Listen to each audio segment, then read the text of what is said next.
Welcome to the HHN Files. I have 3 stories I hope you love.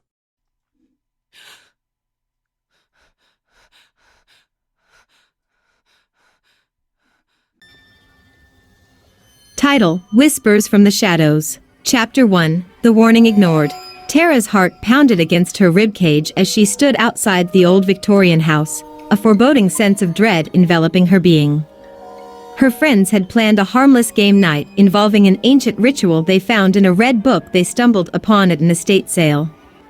Tara knew its malevolent reputation but failed to dissuade them from their foolhardy endeavor. She loved her boyfriend, Ethan, and her best friend, Lily, more than anything else in this world. Their happiness meant everything to her, which was why Tara felt compelled to protect them from the darkness that lurked within those aged pages.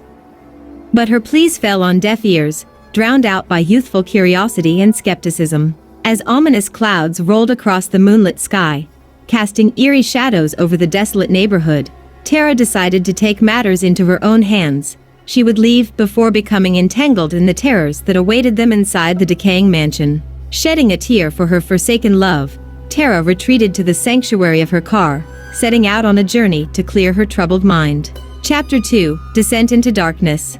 Weeks passed since that fateful night when Tara abandoned her beloved ones. Grief gnawed at her each day, whispering in her ear that her actions were cowardly and selfish. Unable to bear the weight of uncertainty any longer, she made up her mind to return to that dreaded abode, hoping to find her friends unharmed. The drive back to the forgotten town was treacherous, rain pounding against her windshield like icy fingers clawing at her resolve. Thunder boomed ominously above as if notifying the lurking evil of her inevitable presence. Finally arriving in front of that corpse-like structure, Tara swallowed hard, steeling herself for what lay ahead. She hesitated for a moment, her hand trembling as she pushed open the heavy wooden doors to confront her fears head-on. Chapter 3: A House of Haunting Secrets. The interior of the house bore testament to its seclusion from humanity. Dust-covered furniture stood untouched, cobwebs hung like grotesque decorations intertwined with forgotten history. Chilling drafts brushed against Tara's neck, arousing shivers that snaked their way down her spine. As she conducted her search room by room, Tara encountered strange drawings and symbols etched into the walls as macabre markings left behind by whatever dark force dwelled within these cursed halls. Murky stains on the floor indicated long-standing rituals bound in blood and anguish. Her heart skipped a beat when a muffled sound reached her ears. Following it cautiously, Tara stumbled upon an ancient library hidden deep within the bowels of the mansion. Books lined the shelves, each emanating an aura of undeniable power. Yet, despite the sheer terror clutching at Tara's chest, flickering hope flickered inside her like a dying ember, pushing her forward through the abyss. Chapter 4: Desperate Discovery. Within those musty pages, obscured by years of neglect, Tara found something that chilled her core. The ritual their friends had so brazenly attempted was no mere parlor game, but a gateway to darkness itself.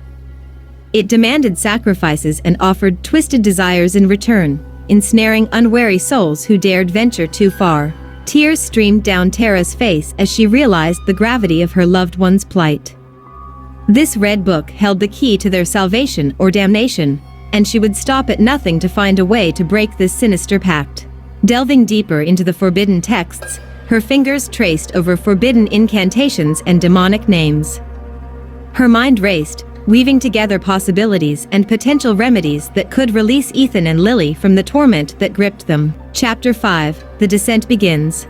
Armed with knowledge and a resolve unyielding, Tara set forth to confront the tormented spirits within this twisted lair. Following symbols etched into floorboards and walls, she ventured deeper into the heart of darkness, aware that time was no longer her ally. In each blood-soaked chamber, true horror revealed itself. Grotesque apparitions writhed in suffering, clawing towards an escape they could never attain. Their mournful wails echoed through the halls, fueling Tara's determination to break free from this infernal nightmare. Chapter 6: A Sacrifice for Redemption. Finally reaching the ritual room where Lily and Ethan were ensnared, Tara found them trapped within swirling vortexes of ethereal energy. Pain and fear distorted their countenances as they reached out to her pleadingly. With trembling hands, Tara brought forth the forbidden text, ready to make the ultimate sacrifice if it meant saving those she cherished most.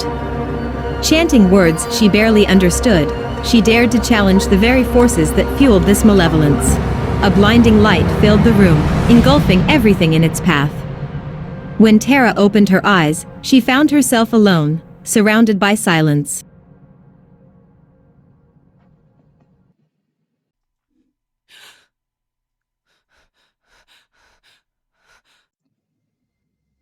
The Haunting of St. Mary's Asylum Chapter 1. Dare accepted. It was a chilly October night when our group of 6 intrepid teens stood outside the decaying gates of St. Mary's Asylum, famous for its haunting legends that punctuated every high school's sleepover.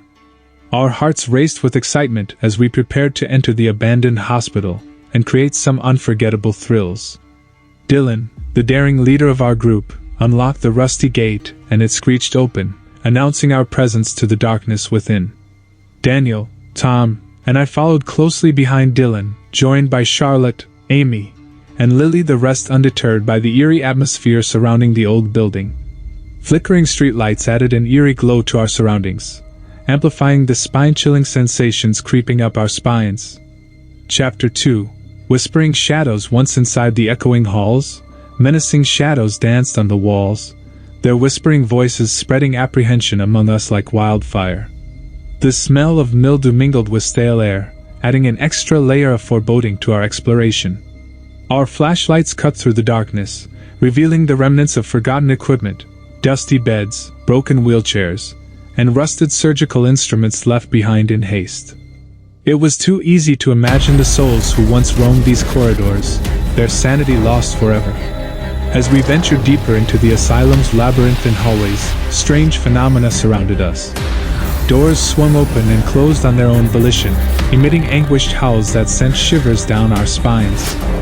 A cold wind whispered chilling secrets, rustling papers strewn across the floor, seeming to contain messages from long-departed spirits desperate to communicate their tragic stories. Chapter 3. Eerie discoveries. Our sense of adventure heightened, we separated into pairs to explore further. Dylan and I, fueled by youthful audacity, decided to explore the crumbling psychiatric ward on the top floor. As we ascended the creaking staircase, each step intensified our anticipation. The flickering lights barely illuminated the corridors ahead, casting long shadows that seemed to have a life of their own. Entering one room at random, we found ourselves surrounded by forgotten patients' belongings, old photographs, scribbled notes, and tattered clothing left untouched for decades. A bizarre mixture of sadness and curiosity consumed us as we tried to piece together the lives these items once belonged to. Suddenly, the atmosphere grew icy cold, piercing through our bones. Whispers filled the air, growing louder with every passing second. We glanced at each other, terror welling up in our eyes. Without warning, an invisible force pushed me backward, sending me crashing against the cracked wall. Dylan managed to grab my hand before whatever lurked behind disappeared into thin air. Chapter 4. Dark encounters. As the four of us regrouped, Daniel, Tom, Amy, and Lily shared equally eerie experiences from their exploration. Our spirits dampened by fear, yet determined to uncover the asylum's secrets, we continued our descent into the heart of darkness. Guided by curiosity, we discovered a sinister hidden chamber deep beneath the ground. Dust-coated jars lined its shelves, preserving unsettling specimens lurking within. Beating hearts floated in murky liquid, and twisted forms encased in glass prisons resembled tortured souls desperate for release. Fear clutched at our throats like skeletal fingers, but it was too late to turn back. The malevolent energy pulsating through the hospital had become relentless. Our presence further awakened the tormented spirits, driving them into a frenzy. Chapter 5. Fight or flee. Our steps quickened with dread as whispers escalated to anguished cries. Shadows elongated and morphed, amplifying the sense of lurking malevolence. The asylum walls seemed to pulse with a sinister life of their own, as though breathing in our terror. With each passing moment, the line between reality and nightmare. Chapter 5. Fight or flee. Our steps quickened with dread as whispers escalated to anguished cries. Shadows elongated and morphed, amplifying the sense of lurking malevolence. The asylum walls seemed to pulse with a sinister life of their own, as though breathing in our terror. With each passing moment, the line between reality and nightmare blurred. Our group descended into chaos as we struggled to outpace the encroaching darkness that threatened to consume us entirely. Panic consumed our minds as despair found refuge within our hearts. Chapter 6. Escaping madness bound by shared desperation, we pooled our waning strength, striving relentlessly toward escape. Momentum fueled determination as our feet propelled us towards the exit. Bones chilled, breaths shallow, survival had become our sole focus. Finally, after what felt like an eternity, our trembling forms crossed the threshold that separated St. Mary's Asylum from the outside world. We spilled onto the damp grass, fighting for sanity while gasping for air. A mixture of relief and horror etched upon our faces as we realized the magnitude of the nightmarish ordeal we had miraculously survived. Chapter 7. Lingering nightmare. Though time has passed since that fateful evening when supernatural forces united against our teenaged recklessness, remnants of our collective trauma forever haunt our dreams. Yet, within the depths of fear reside invaluable lessons learned. Beware those who dare tempt demons too terrifying to.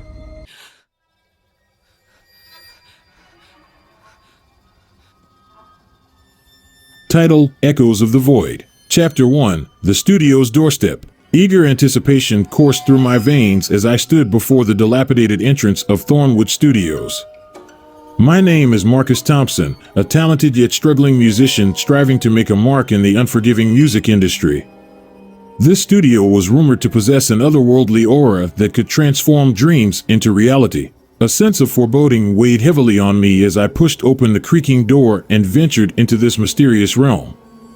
Damp walls covered in ancient wallpapers surrounded me, with fading images of once glorious musicians etched upon them, symbols of forgotten successes. As I navigated the narrow hallways towards the recording room, strange whispers flowed through the air, chilling me to the core. Chapter 2. The Sinister Serenade. Finally stepping foot in the recording chamber, I observed its unsettling atmosphere. Dim flickering lights intensified the already oppressive ambience. Sweat trickled down my brow as I set up my equipment, feeling eyes follow every move. Unsettled but determined, I started playing my guitar, pouring my heart and soul into each chord and lyric. Suddenly, an eerie silence descended upon the studio, swallowing my melody whole. Uncertainty washed over me. I couldn't decipher whether it was due to the fickle acoustics or something far more sinister at play. In the absence of sound, darkness encased me like a second skin, while an icy breath brushed against the back of my neck. Panic began to grip me mercilessly. Chapter 3. Haunting Harmonies. As panic threatened to paralyze me, ethereal voices emerged from beyond the shadows, weaving their haunting melodies around mine. Each note resonated deeper within my being, conjuring nightmares long buried in the recesses of my mind. The chilling harmonies grew louder, cascading through the room, transforming the melody into a cacophony of madness. Whispering echoes whispered secrets only audible to my tormented soul. Their sinister verses revealed fragments of forgotten tragedies and long-lost pain. Black tendrils seemed to emanate from the soundboard, slithering across the floor like serpents, reaching out for me with malice in their wake. Fear consumed me as I became entrapped within this distorted dance between music and nightmares. Chapter 4. A Desperate Escape. Desperation engulfed me, compelling me to flee this malevolent symphony that had ensnared my very essence. With an adrenaline-fueled burst of strength, I tore myself away from the instrument that had become both muse and tormentor. Running blindly through the labyrinthine corridors, shadows pursued me relentlessly, whispering promises of eternal enslavement to the music's curse. Guttural cries morphed into sickening laughter echoed throughout the forsaken studio, driving punctuated terror into each frantic step. The walls twisted and turned as if alive, deceiving navigation in a hellish maze of illusions. Every door before me was locked tight, condemning me to this terrifying limbo. Chapter 5. Unveiling the Nightmare's Source. Finally, I stumbled upon a hidden alcove concealed behind layers of decaying wallpaper. An ornate mirror greeted my terrified gaze, emitting a vile energy that compelled me closer despite my better judgment. A reflection unlike anything I recognized stared back at me, distorted, contorted, evil personified. Embracing dread-filled determination, I plunged my hand through the cursed mirror, shattering it and severing my connection to the unfathomable horrors that haunted Thornwood Studios. As shards scattered around me, they took with them the dark presence pervading my mind and soul. Epilogue, reclaiming my melody. Emerging from the depths of darkness, I found myself standing in the very same recording room. A newfound sense of strength coursed within me, no longer haunted by the studio's malevolent enigma. Inspired and determined, I played my guitar once more, allowing cascading melodies to dance harmoniously with my soul. Through adversity and the horrors that lurked in the shadows, I had triumphed, transformed into a vessel for resilience and true artistry. Thornwood Studios would forever remain an unwelcome memory, but its influence would never define my music. My composition would echo through eternity, transcending fear itself.